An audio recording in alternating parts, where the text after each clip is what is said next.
On va clore la matinée avec le dernier symposium en partenariat avec Modilac. Le titre du symposium, moi, m'a intrigué. Hydrolysate protéines, une question de goût. Je me suis demandé si on allait entendre un partage d'expérience sur les difficultés à proposer à des enfants parfois les hydrolysates protéines ou une revue de la littérature. Si on en appelle à la littérature, je pense que Jane Austen n'aurait pas renié le sujet, parce que qui n'a pas dû, auprès de parents très réticents, faire preuve de persuasion, leur faire oublier en chemin des postures d'orgueil et des préjugés, et à n'en pas douter, la présentation de Julie Lemal sera empreinte de raison et sentiment. On va essayer de répondre à la question. Alors, effectivement, je vais vous parler des hydrolysats de protéines. On va tout de suite commencer avec une situation clinique. C'est la maman de Théo, 4 mois, qui vous appelle parce que la veille, vous avez prescrit un hydrolysat poussé de protéines de lait de vache devant une suspicion d'allergie aux protéines de lait de vache au sevrage d'un allaitement maternel. Et son fils refuse de prendre cet hydrolysat. Et d'ailleurs, son mari a goûté, donc elle est très en colère parce qu'il lui a dit que votre lait était vraiment dégueulasse. Et du coup, voilà, elle vous demande, vous, qu'est-ce que vous en pensez? Qu'est-ce que vous lui répondez? On va essayer d'apporter des réponses, essayer de comprendre pourquoi les hydrolysats ont ce goût un petit peu particulier et voir ce qu'on peut faire en pratique.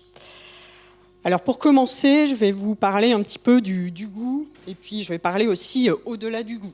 On a vu ce matin l'allergie alimentaire et au-delà de l'allergie alimentaire, manger au-delà de la bouche. Moi, je vais parler du goût au-delà du goût. On reste dans la même thématique. Alors, le goût, c'est quoi? C'est un sens qui va analyser finalement les sensations mécaniques et chimiques d'un aliment et de ses substances solubles sapides. Et le système gustatif, il va être constitué d'un système périphérique avec fait de récepteurs gustatifs associés à une innervation afférente et puis un système central avec une analyse au niveau du cerveau. Donc, ce système gustatif, il comprend ce qu'on appelle les bourgeons du goût, qui vont contenir des récepteurs gustatifs. Ces bourgeons du goût, ils sont présents au niveau du voile du palais, au niveau de la face interne des joues, et puis, bien sûr, au niveau des papilles linguales. Donc, pas toutes les papilles linguales, mais les caliciformes, les foliés et les fongiformes. Donc, ces bourgeons du goût, c'est des amas de 50 à 100 cellules qui vont avoir 25 environ récepteurs gustatifs.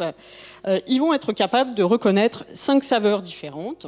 Donc, la saveur sucrée, qui primitivement était effectivement pour être attirée par des aliments énergétiques. La saveur salée, plus dans un rôle d'équilibre hydroélectrolytique. La saveur acide, pour juger l'état de maturation d'un fruit, voir s'il est pourri, voir s'il est colonisé par des bactéries. La saveur amère, plus pour le rejet des toxiques. Et la saveur umami, qui est un petit peu plus difficile à caractériser. Umami, ça veut dire délicieux en japonais. Et c'est une saveur riche en protéines. Donc c'est l'attrait pour la viande, le poisson. Donc une fois que ces récepteurs ont décrypté finalement la saveur, il va y avoir via les nerfs 7, 9 et 10 un cheminement de l'information au niveau du tronc cérébral. Alors comme je vous disais, le goût ne suffit pas pour apprécier un aliment. Le système olfactif est très important. Donc l'odorat va analyser les substances chimiques volatiles dans l'air et également, finalement, quand vous mangez, vous libérez des molécules qui sont volatiles et qui vont passer en arrière de la cavité buccale, ce qu'on appelle l'arôme. Donc, en fait, l'homme peut sentir jusqu'à 10 000 odeurs différentes grâce à des gènes fonctionnels. Donc, chez l'homme, il y a 347 gènes fonctionnels versus chez le chien, vous en avez 2 fois plus. Donc, c'est pour ça que le chien a un odorat beaucoup plus développé. Et finalement, ces récepteurs olfactifs, ils se trouvent au niveau du toit au niveau du bulbe olfactif, donc le toit de la cavité nasale. Et un récepteur olfactif va être capable de reconnaître certaines fonctions chimiques d'une molécule, mais il faut la combinaison de plusieurs récepteurs pour analyser vraiment une odeur spécifique. Et après, l'information, au même titre, est transmise au niveau du cortex olfactif. Alors, le système olfactif, il est important, parce que quand vous êtes enrhumé, vous avez des sécrétions qui tapissent la cavité nasale, et vous avez une agueusie. Donc, vous voyez que vous n'avez pas les mêmes sensations quand vous avez une atteinte de l'odorat. Alors, au-delà du goût, on va parler de flaveur. La flaveur, c'est quoi? C'est la combinaison du goût, donc les saveurs, du système olfactif, donc ortho et rétronasal, les arômes, et également les stimulations trigéminales, donc qui vont analyser la texture, la température, si c'est piquant, si c'est frais, et puis détecter aussi l'acidité et l'amertume. Et puis, au-delà de cette notion de flaveur, vous avez un processus sensoriel complexe avec la vision. Finalement, quand vous mangez quelque chose, vous êtes quand même sensible à la forme, à la couleur de l'aliment, au toucher, l'aspect que ça a en bouche, si c'est plutôt mou, si c'est plutôt collant. Et puis l'audition, si c'est quelque chose de croquant, vous allez être influencé au niveau du goût en général. Alors, toutes ces informations, elles arrivent au niveau cérébral. Donc, en ce qui concerne le goût, vous avez une transition au niveau du thalamus, puis au niveau du cortex gustatif primaire, qui est l'insula, qui va établir une discrimination sur les textures, les températures. Puis, après, l'information est transmise au niveau du cortex gustatif secondaire, qui va analyser la valeur hédonique de l'aliment. Pour l'odorat, c'est un petit peu plus rapide. Donc, vous avez un transfert de l'information au niveau du cortex olfactif et qui va finalement analyser si l'odeur est agréable ou pas et son intensité.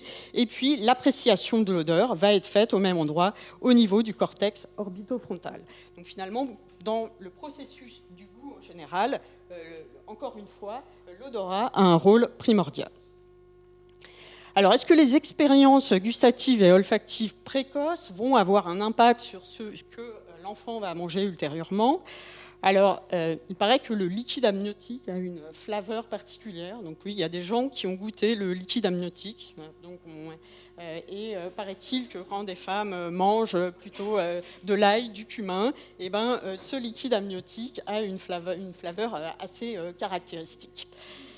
Alors, qu'en est-il chez le fœtus? Donc, on a un processus qui débute effectivement in utero, avec un enfant qui va être capable d'avaler le liquide amniotique avec des récepteurs gustatifs matures qui sont présents dès la 17e semaine de gestation et des récepteurs olfactifs vers la 24e semaine de gestation. Et il y a eu quelques études qui ont été faites, qui sont assez anciennes, où chez les femmes qui consommaient de l'ail pendant la grossesse, quand on proposait à la naissance à un nouveau-né de sentir l'ail, il appréciait plus l'odeur que les nouveau-nés de femmes qui n'en avaient pas consommé. Et puis plus tard dans la vie, chez ces mêmes enfants, quand on leur proposait un plat riche à base d'ail, ils le consommaient plus volontiers que des enfants dont la mère n'avait pas consommé d'ail pendant la grossesse. Ça a été mis en évidence aussi avec cette étude connue de Menela, où on a fait consommer à des femmes enceintes les 3 semaines avant l'accouchement du jus de carotte. Et chez leurs enfants, à l'âge de la diversification alimentaire, il y avait une appréciation des céréales à base de carottes par rapport à un groupe contrôle de femmes nées d'enfants qui n'avaient pas consommé ce jus de carotte. Donc ces évidences sont bien sûr limitées, ce n'est pas reproductible sur tous les aliments. Indépendamment de ce que consomme la mère, comment un enfant apprécie les saveurs à la naissance. Donc dès la naissance, on peut apprécier l'appréciation de deux façons, par les quantités consommées et par finalement la réaction faciale que va faire l'enfant lors de la consommation. Donc, soit il est indifférent, soit il va effectivement avoir des mouvements de succion, soit il va relever les bords supérieurs des lèvres. Et on voit que pour la saveur salée, cette appréciation de la saveur, elle est bonne dès la naissance et globalement, elle augmente même. L'enfant apprécie de plus en plus les saveurs salées, voire elle reste constante. Pour le salé, il y a une indifférence sur les 6 premiers mois de vie, car il n'y a pas les canaux sodiques spécifiques pour détecter bien cette saveur dans les 6 premiers mois. Et puis après, c'est une saveur qui est relativement bien acceptée au-delà de 6 mois. En revanche, pour les saveurs acides et amères, on a globalement un rejet, donc soit une indifférence comme ça, soit un rejet avec un enfant qui va tourner la tête, soit un enfant qui bâille. Et pour la saveur umami, je ne vais pas représenter, mais l'enfant l'accepte de manière indifférente.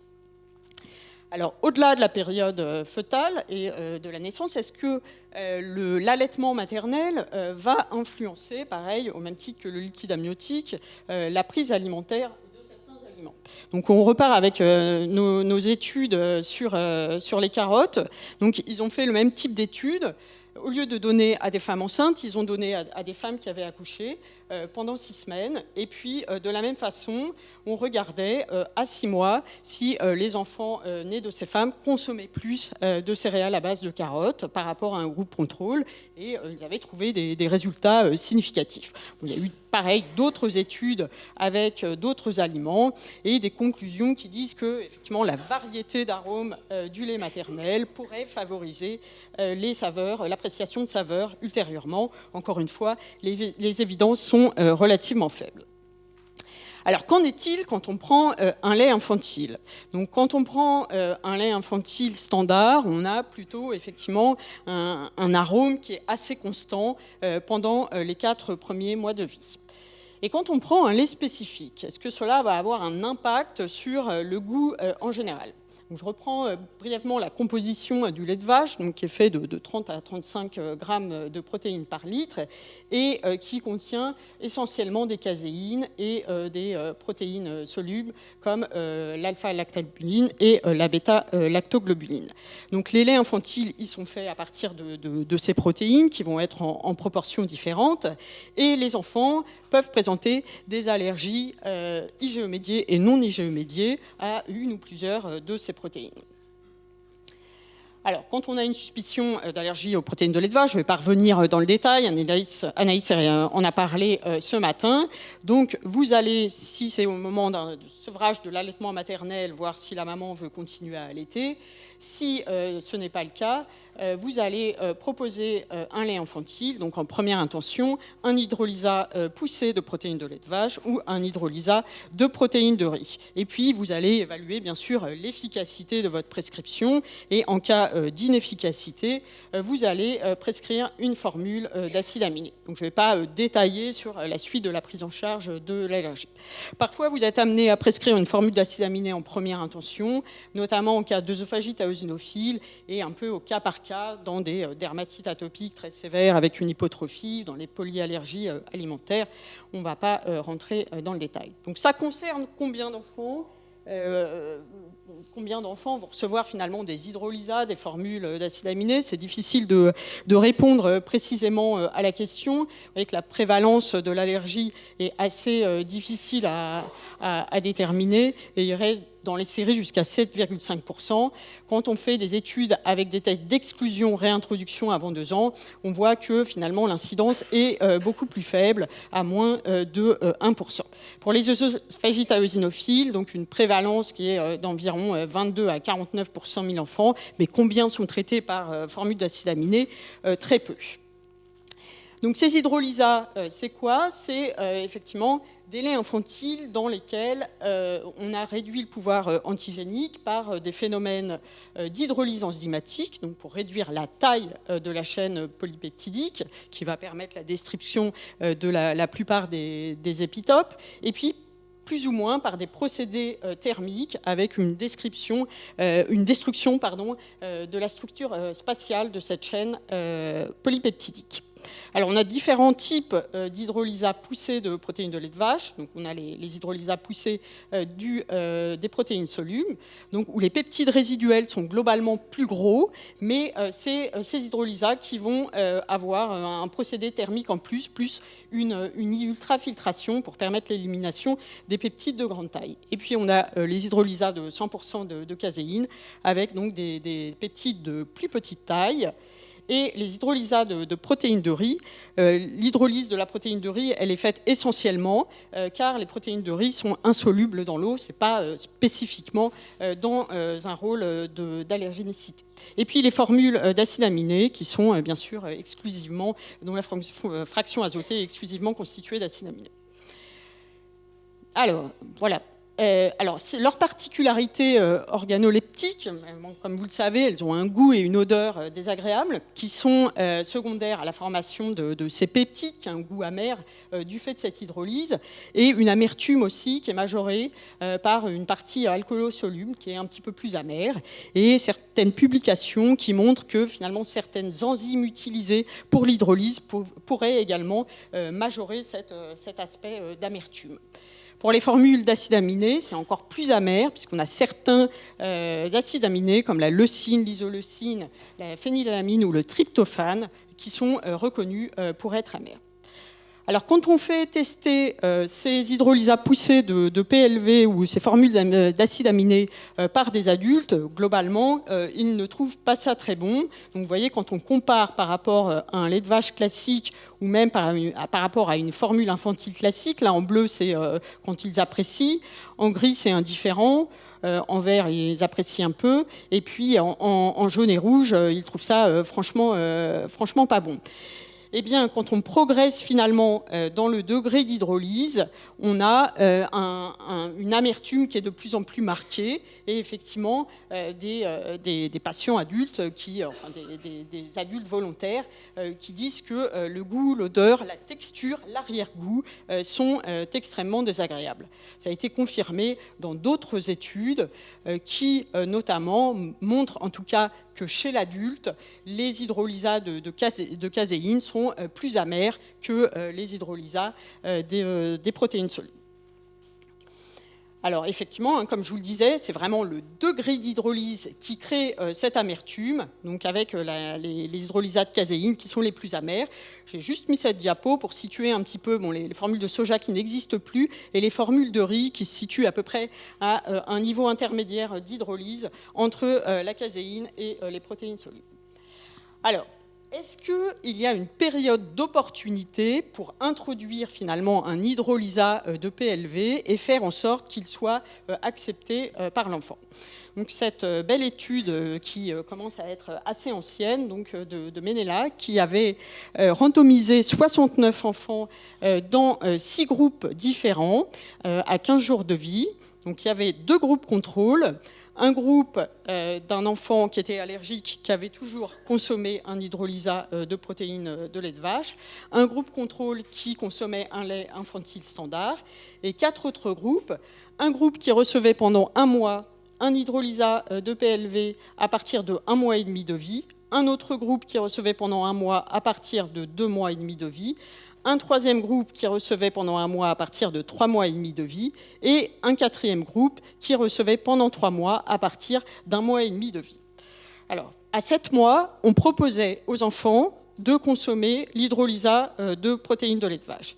Et qu'est-ce qu'on voyait ? Dans le groupe qui n'en avait jamais consommé, l'enfant le refusait quasiment systématiquement. Dans le groupe qui en avait toujours consommé, bien sûr, il continuait à l'apprécier. Et dans les autres groupes, donc là, en gris, vous avez le groupe d'introduction précoce à 1 mois et demi, en gris plus foncé à 2 mois et demi, et puis en noir, ceux chez qui on introduisait à 3 mois et demi. Et on jugeait les quantités prises, l'impression maternelle, et puis le rejet par l'enfant du lait infantile. Et globalement, ce qu'on voyait, c'est que plus l'hydrolysat avait été introduit tôt, c'est-à-dire à 1 mois et demi de vie, plus les quantités prises étaient importantes et plus l'enfant l'acceptait. Et il n'y avait pas de différence, en fait, que l'enfant l'ait pris pendant 1 mois ou pendant 3 mois d'affilée. Qu'en est-il pour les protéines de riz ? Il n'y a pas d'études comparatives comme ça dans la littérature. Donc, il y a quelques études qui ont été faites et qui ont indirectement finalement analysé l'acceptabilité de ces formules infantiles. Alors vous voyez que les études sont très hétérogènes avec des méthodologies très différentes. L'âge des patients est très différent, hein, il va de quelques jours jusqu'à 5 ans. Parfois il y a des groupes contrôle, parfois il n'y a pas de groupe contrôle, parfois c'est des enfants sains, parfois c'est des enfants allergiques. Globalement, ce qu'on peut dire, c'est que quel que soit l'âge, ils sont globalement bien acceptés. accepter que l'enfant soit allergique ou pas. Il y a quand même 2 études qui montraient, donc celle-ci chez des enfants allergiques avec un groupe contrôle qui recevait des hydrolysats de protéines de lait de vache, qu'il y avait autant de refus finalement avec les hydrolysats de protéines de riz et avec les hydrolysats de protéines de lait de vache. Et cette dernière étude sans groupe contrôle, où il y avait jusqu'à près de 20% qui acceptaient mal cette formule infantile, qui était un hydrolysat de protéines de riz qui était très hydrolysé. Alors, est-ce que consommer un hydrolysat avant 1 an va avoir un impact sur les troubles du comportement alimentaire et sur l'appréciation des saveurs ultérieures? Donc, ces belles études qui ont été faites sur l'île de Wight en Angleterre par Kate Meslin, donc, ce sont des études transversales qui comparent à chaque fois des enfants qui ont reçu avant 1 an, pendant au moins 3 mois, un hydrolysat de protéines de lait de vache versus des enfants qui n'étaient pas allergiques et qui ont eu une alimentation non restrictive. À l'âge de 13 mois, on distribuait aux familles des questionnaires pour apprécier finalement s'il y avait des troubles du comportement alimentaire pédiatrique, donc avec l'échelle de Montréal, dont Marc vous a parlé ce matin. Et on voyait que dans le groupe de patients qui avaient reçu l'hydrolysat, on avait 14% de difficultés alimentaires versus 1,6% dans l'autre groupe. Il n'y avait pas de corrélation entre l'âge d'introduction et la durée de consommation de l'hydrolysat.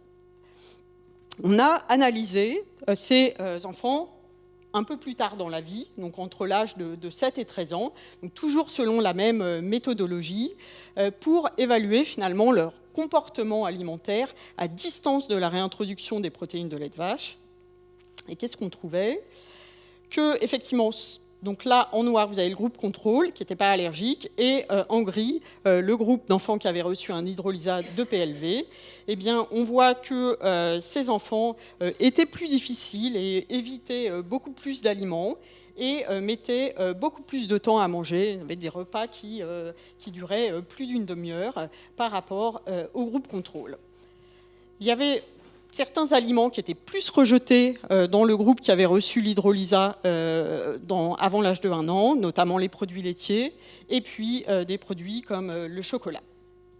En parallèle, il y a d'autres études qui ont été faites et qui ont montré finalement que les enfants qui avaient reçu un hydrolysat dans les premiers mois de vie, à 5 ans, appréciaient plus les saveurs acides que les enfants qui avaient reçu une formule non hydrolysée ou une formule de soja, donc par rapport à ceux qui avaient reçu l'hydrolysat, que ce soit en quantité prise et en expression faciale, encore une fois, pour juger l'appréciation. Et d'autres études qui ont montré que des enfants qui avaient reçu un hydrolysat mangeaient plus de légumes amers, comme des brocolis. Ça a été confirmé toujours avec ces études sur l'île de Wight. Donc, ils ont un peu exploré ces enfants sous toutes les coutures, qui a montré clairement, donc là, par rapport au groupe contrôle en gris clair, que les enfants qui avaient reçu un hydrolysat dans la première année de vie appréciaient mieux la saveur amère à l'âge de 11 ans et demi, alors qu'il n'y avait pas de différence avec les autres saveurs. Quand on reprenait le type d'aliment, on retrouvait la même chose que tout à l'heure. Plutôt, ils consommaient beaucoup moins de produits laitiers et de chocolat. Alors, est-ce qu'on est tous égaux par rapport au goût? Est-ce qu'effectivement, il y a un réel impact de la prise de ces hydrolysats poussés de protéines de lait de vache sur la prise alimentaire ultérieure? C'est difficile de répondre clairement à la question, puisqu'il y a une implication génétique qui est indéniable, notamment pour la saveur amère. On sait qu'il existe un polymorphisme génétique au niveau des bourgeons du goût dont je vous ai parlé tout à l'heure. Il peut y avoir effectivement des variants génétiques, notamment de ce gène, qui va entraîner une indifférence à la saveur amère. Et ça concerne quand même 25% de la population générale. Et c'est globalement les gens qui n'aiment pas trop les légumes amers. J'en connais. Et puis, pareil pour la saveur sucrée. Il y a des variants qui ont été mis en évidence avec des gens qui vont avoir une plus faible détection de quantité de sucre et qui vont donc en consommer moins. Alors, juste un petit mot sur les expositions répétées. Ça a bien été montré au moment de la diversification alimentaire et puis chez l'enfant plus grand. Est-ce que répéter les expositions, notamment à certains légumes, vont favoriser l'acceptation de ces légumes? Donc, il y a quelques études qui ont effectivement montré ça, et c'est ce qu'on conseille en pratique, de proposer régulièrement un aliment qui n'est pas accepté. Et on voit effectivement que chez des enfants à qui on propose des haricots verts, au bout du 8e jour d'exposition, finalement, ils les mangent un peu mieux qu'avant de débuter ces expositions répétées. Alors on peut se dire, est-ce que c'est pareil avec les hydrolysats poussés de protéines de lait de vache? Est-ce que si on insiste et si on repropose plusieurs jours d'affilée ces hydrolysats, on va en améliorer la prise? Alors, ce n'est pas la réponse à la question, mais effectivement, pour d'autres aliments, et notamment chez des enfants plus grands, voire chez des adultes, il y a eu des IRM fonctionnels qui ont été faites et ont montré que lorsqu'on mange, il y a un phénomène d'habituation qui va impliquer le cortex orbitofrontal et donc la valeur hédonique de l'aliment. Et à force de le consommer, finalement, on perd un peu le goût de cet aliment et on va finir par l'accepter. Alors pour Théo, effectivement, vous avez compris pourquoi le goût et l'odeur de l'hydrolysa poussé est différent pour Théo et son papa. Qu'est-ce qu'on fait en pratique? Je n'ai pas de réponse vraiment type. Est-ce qu'on insiste, comme je vous disais, avec le même hydrolysa? Est-ce qu'on se fait chauffer? Il y a certaines études qui ont montré que l'amertume était moins marquée quand le lait était chauffé. Est-ce qu'on change d'hydrolysa? Est-ce qu'on met un hydrolysa de protéines de riz?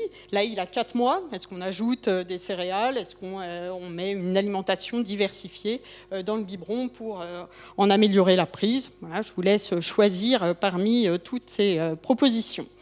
Alors, comme vous l'avez compris, le goût, c'est un sens complexe qui pourrait être influencé dès la période in utero et l'alimentation des premiers mois de vie. On a vu qu'il y avait très certainement, et on voit quand même en pratique, une fenêtre d'opportunité pour introduire les hydrolysats de protéines de lait de vache et en favoriser leur acceptabilité, mais qu'il y a aussi un rôle génétique individuel sur la préférence de certaines saveurs. Et voilà, est-ce qu'il faut faire des expositions répétées d'un hydrolysa qui est refusé sur la première prise par l'enfant? Possiblement. Je vous remercie.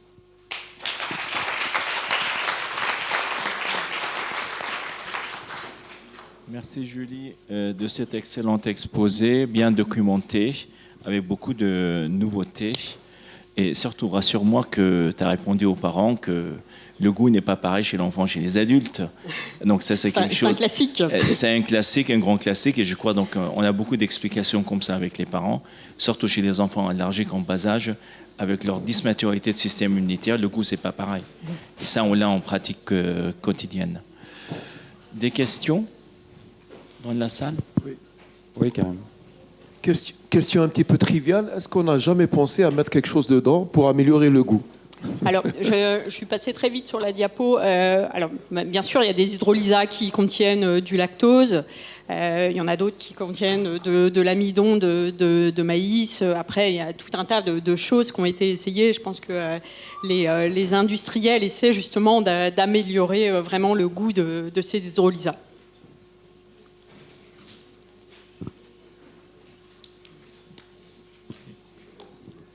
Julie, j'ai peut-être raté ça, mais dans les composants qui interviennent sur le goût, il y a la composition de la salive aussi.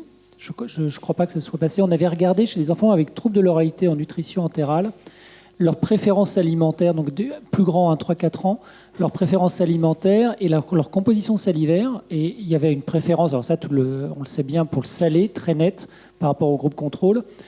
Et une composition salivaire qui était complètement différente en protéomique, métabolomique, sur plein de niveaux. Alors sans qu'on puisse dire c'est une cause ou une conséquence, en tout cas il y avait clairement 2 groupes complètement différents en termes de composition salivaire qui peut modifier complètement aussi la perception des saveurs. Oui, tu as raison.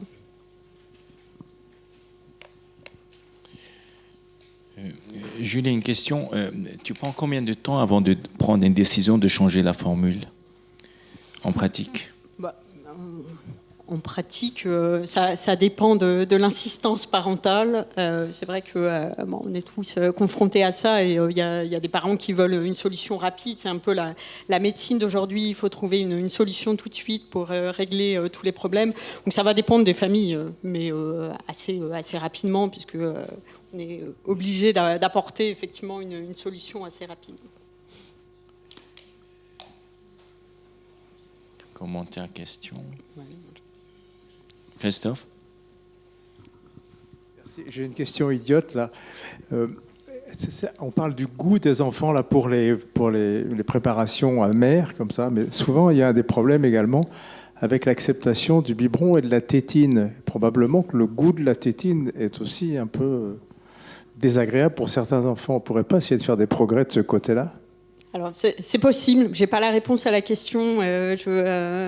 Effectivement, j'ai rien lu là-dessus sur le goût de la tétine, mais effectivement qu'il y a un goût spécifique. Est-ce que ça...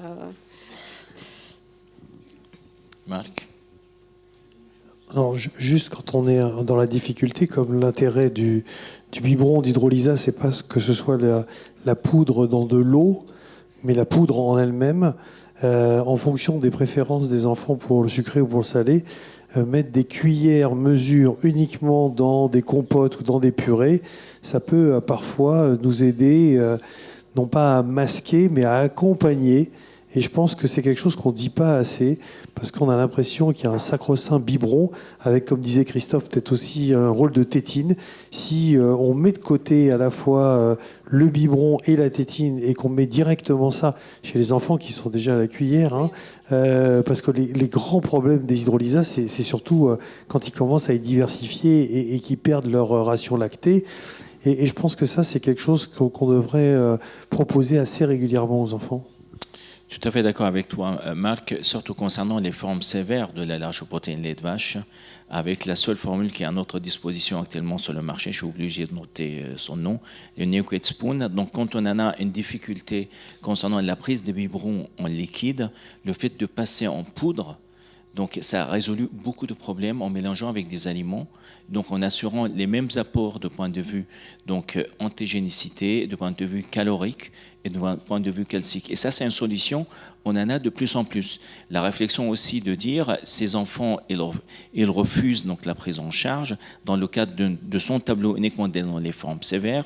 Et cette donc constatation, elle est absolument liée. Et d'ailleurs, pourquoi j'ai dit au départ la réflexion, le goût et le type de l'allergie, une constatation donc clinicienne de base, que ça fait plus que 30 ans que je le prends en charge. Une parmi les premières choses quand le système immunitaire acquit la tolérance, en début de l'acquisition de tolérance, ces enfants ils commencent à refuser leur hydrolysa qu'ils ont pris depuis longtemps. Les parents en consultation paniqués, moi je suis très très heureux, j'envoie pour une test de réintroduction 90% acquisition de la tolérance. C'est quelque chose, je crois, il faut qu'on garde dans l'esprit. Est-ce que, devant une suspicion d'APLV, l'âge de l'enfant va déterminer votre choix d'hydrolysa? En fait, est-ce que vous allez privilégier plutôt certains types d'hydrolysa ou certaines marques en fonction de l'âge? C'est toi qui dois répondre à la question, là. Pas spécialement pour moi. C'est ça qu'en pratique, chez un enfant un peu grand, je vais plutôt prescrire un hydrolysa avec du lactose, par exemple, ou un hydrolysa de riz, parce que du coup, j'ai l'impression que c'est mieux accepté en fait, au niveau du goût, alors qu'un hydrolysa poussé, l'enfant va avoir tendance à ne pas le vouloir. Pratique, ça va être plus compliqué. C'est ce qu'on constate.